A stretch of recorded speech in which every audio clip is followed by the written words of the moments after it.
to present a poem. What shall I do? What will you do? Is this a question? Show that you know the poem and remind them what a poem it is. Well, you know what you must do. Go. Confront the problem. Fight. Win. And call me when you get back, darling. I enjoy our visits. Welcome to the Poetry Dojo, where we learn to know our poems. and learn to wield them to fight and win. Today we are considering The Lanyard by Billy Collins.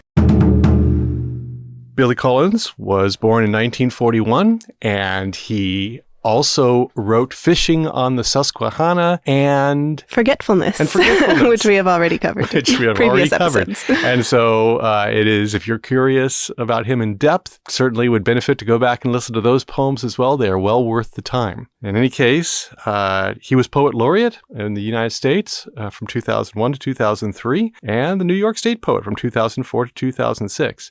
He writes fun poetry that is also deep and beautiful, and well worth your time to give him a listen and a read. The Lanyard by Billy Collins. The other day I was ricocheting slowly off the blue walls of this room, moving as if underwater from typewriter to piano, from bookshelf to an envelope lying on the floor, when I found myself in the L section of the dictionary, where my eyes fell upon the word lanyard. No cookie nibbled by a French novelist could send one into the past more suddenly, a past where I sat, at a workbench, at a camp, by a deep Adirondack lake, learning how to braid long, thin plastic strips into a lanyard, a gift for my mother. I had never seen anyone use a lanyard, or wear one if that's what you did with them, but that did not keep me from crossing strand over strand again and again until I had made a boxy red and white lanyard for my mother. She gave me life and milk from her breasts, and I gave her a lanyard.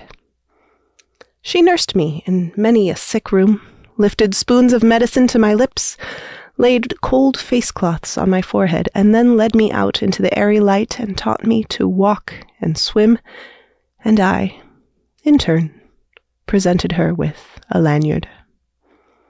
Here are thousands of meals, she said, and here is clothing and a good education.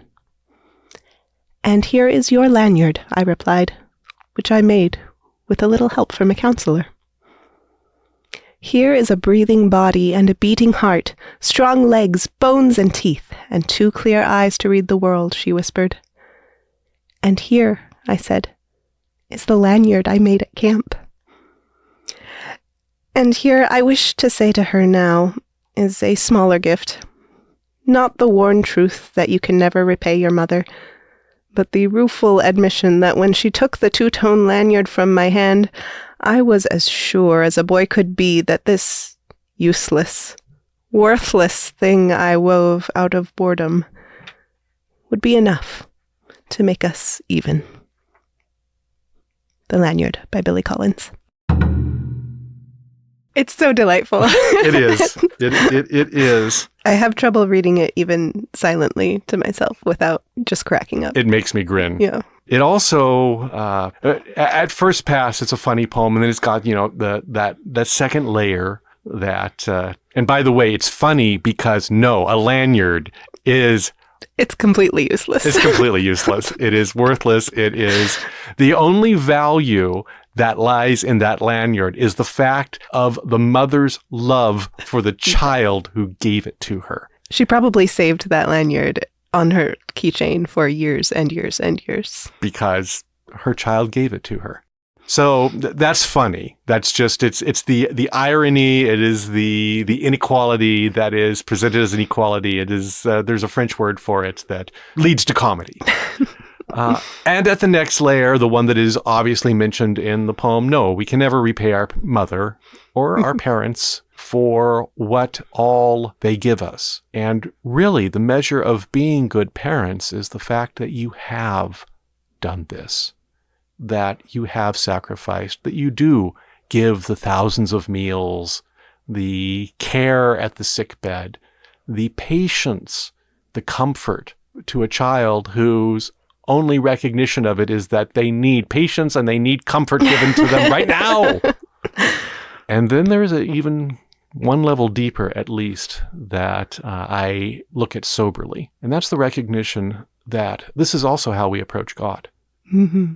We imagine that our worthless, sin-ruined works, into which we give so little time and consideration, will somehow pay God back for the universe, the life, the breath, the food, the parents, the house, the home, the provisions, everything that he bestows on us day by day throughout our lives, light and life. And we have nothing of our own to give, not even a lanyard.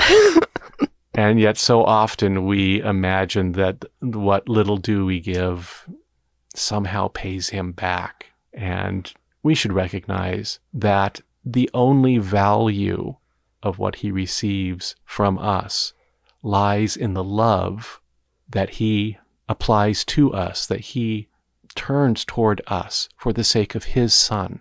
And that's the only value we have. And yet it is sufficient value. As much as that lanyard was of value to that mother, even so, that is of value to God, not because of any intrinsic worthiness, but simply because of his unfathomable grace. And this poem strikes me to the heart, even as I laugh when I read it. Yeah, there's love between the lines, the mother's love for her child. Overflowing.